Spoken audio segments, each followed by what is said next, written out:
Hi guys, this is Fernando and this is gonna be a video about EDC, everyday carry. This is gonna be tough because there's so much information to cover in so little time, so let's get right to it. You see here some clothings and a couple of items. This is a good example of what I usually carry. This isn't just a video that I put together with stuff that I just thought might work. This is the evolution of a system I've been using for many years. Everything has a reason for being that way, and that's what I'll try to explain when I mean concepts and the theory behind each decision made. The clothings, for me, one of the big points is first not look as someone worthy of attention. Just get lost in the crowd, be one more of the crowd. So that's something I try to achieve always. At the same time, I want each and every piece of clothing and gear I have with me to be as capable as possible. So if I'm carrying shoes, I usually have something like this, which are work shoes. These have steel protection on the tip. The sole itself is these are boots used for workers in construction sites, so it protects you from electricity shocks and such. They are very tough leather, and these are usually what I have with me. During summertime, I'd use something like these. These are Timberlands, pretty good. I think they would be categorized as light trekking shoes. This is as light as I go. I don't use anything lighter than this because I want to have shoes that are proficient if I have to walk long distance, if I need foot protections of some sort. This is as light as I go. I don't want to be caught during an emergency, no matter how big or small, with poor shoes, because it's what your transportation will mostly depend on during a disaster. The ability to move around will be strictly linked to the type of shoes you're wearing. Some of those little sandals girls use sometimes, I don't understand how they even walk with those things. And some guys are actually using very thin little things as well. No, not me. I prefer something like this in summer. And as I said before, this is as light as I would go. If not, work shoes, leather work shoes are my most common choice. So when it comes to colors and such, I stick to something that is ordinary, but it's not very flashy. No big logos and that kind of stuff. This is a good example for summer. During winter, lots of black, dark gray, dark blue, that sort of stuff that it makes you easily lost among the crowd of people. In terms of pants, I've used for many years just ordinary jeans, and they were great. All the stuff you see here I also carried when I used jeans, and I still use jeans, but I'm feeling much more comfortable with the 511 tactical pants. Now, the tactical word is something that is something I want to avoid. I don't like, as I said before, you want to look proficient and you want to be capable, but you don't want to look tactical because that will get you the wrong kind of attention. So what I do is combine these sort of pants with clothing on top that is very, very common, very ordinary, and will not attract attention towards you. Also, you see here the belt, and the system itself requires such a belt, a good belt like the one you see here. This is a belt that allows you to carry stuff. It's actually a belt that I've reviewed before. It's the Special Operations Equipment gear belt. This is offered by John Willis over at originalsoegear.com. I've reviewed that before, so you can look it up and see my review of the belts. The belt makes carrying some of the stuff much easier, but as I said before, you want it covered with your clothing. You don't want any of that visible as you walk around. What I would have with me at all times would be this, a watch. This is, let me change the mode there so you can have a better look. This is Casio G-Shock that I've reviewed as well before. It is very nice, and it is solar, so it never needs batteries. It's very tough. G-Shocks are shock resistant. So they are very neat, nice watches. I chose something black because I don't like something flashy that people, criminals mostly looking around, may end up noticing. This one has a metal bracelet. This is actually stainless with a black eon finish. So this is my watch. Shades, glasses, these are with me at all times, summer or winter. I don't want sun in my eyes, I want to be able to see well, I don't want wind in my eyes as well. None of that is good for me, especially because I got my eyes fixed with laser surgery because I used to need prescription glasses. So I sort of protect my investment with these. These are ordinary security glasses, safety glasses, and these I also use when going to a shooting range. Unless if it's getting dark, then I will switch to translucent ones, the ones with no shade. But there's so many reasons why you should carry your used glasses with you always. It's not just the sun, the wind. If you think in terms of disasters, it's debris, it's dust.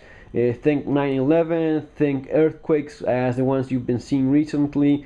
Your eyes are one of your weak points, and you're only as strong as your weakest link, right? So your eyes being one of your weak points, you want it as well covered as possible.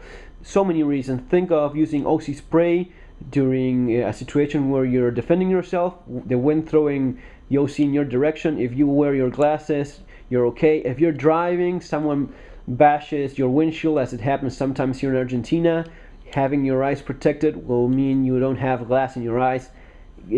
Countless reasons why you should have your glasses with you, protecting your eyes. Let's go on. This is an example of what I would be using in summer. This is actually what I've used a lot during my vacations here in Argentina in a small beach town we were in. These are 511 shorts, which is the same system as the pants, has the same set of pockets and all that. So I like that, having the same system that works in both shorts and pants in different colors.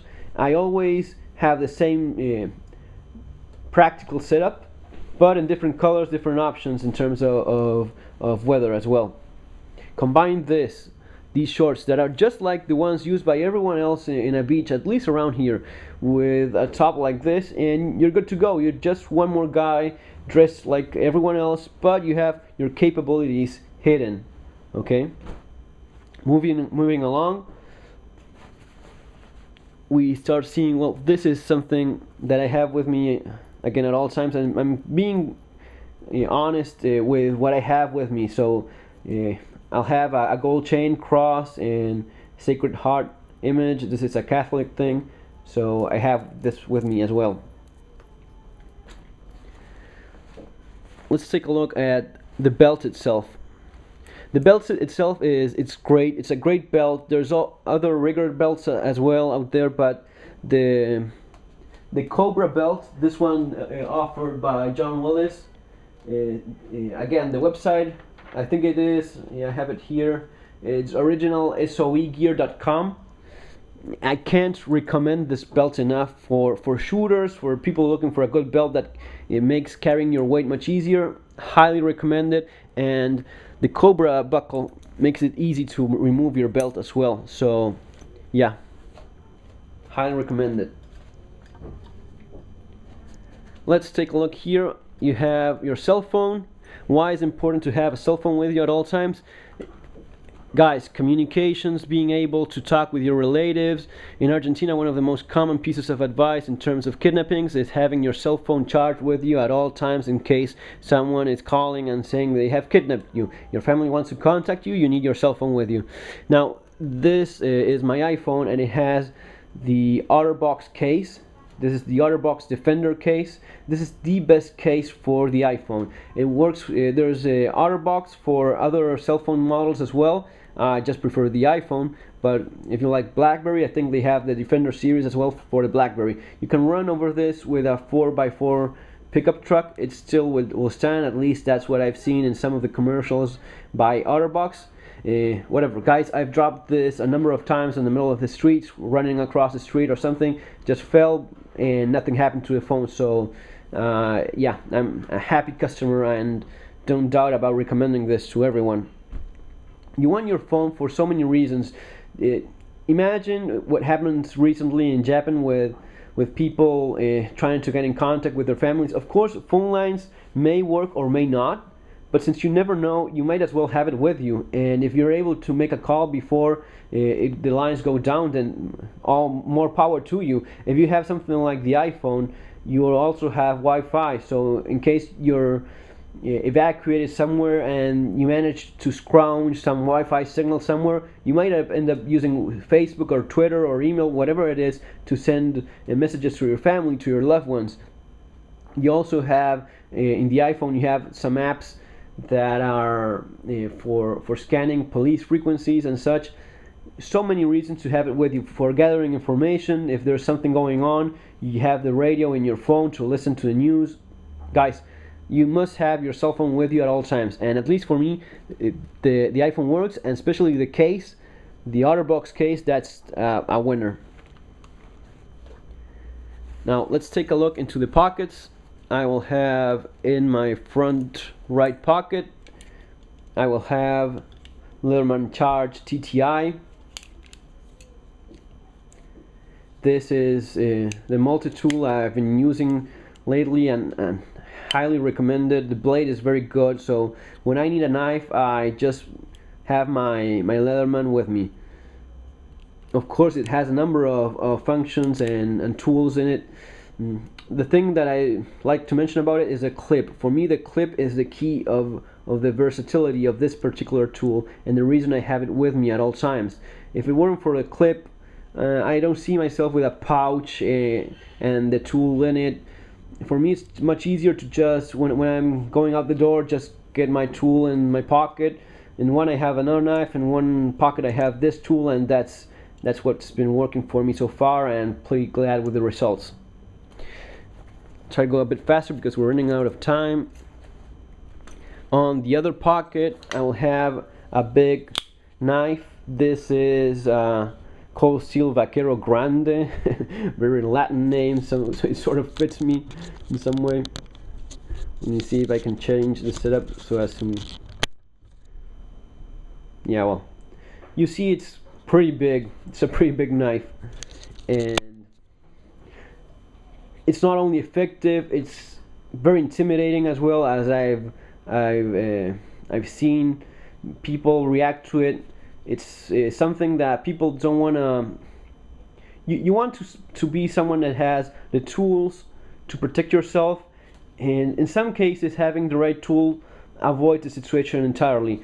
This knife being this intimidating, in some cases people will prefer to look for an easier target, an easier victim. You're not exactly a weak, hopeless little person if you have this sort of weapon with you. Okay, of course you have to combine this with the actually know-how of how to use it, with the physical ability to use it. You have to go to the gym, you have to be in shape, you have to take your defensive classes as well. But the gear is also important. Of all the knives I've seen, this is the one I like the best because it's effective. This curve, it catches when it splashes. It has a good penetrating tip. So, at least in my opinion, this is a very adequate self-defense knife. It's a bit big, but again, I want something big, not something small for my self-defense needs. Okay, it's very well made by Cold Steel, so highly recommend it. So I'll be closing this first part and hopefully finish in the second one. So see you on part 2 of these EDC videos.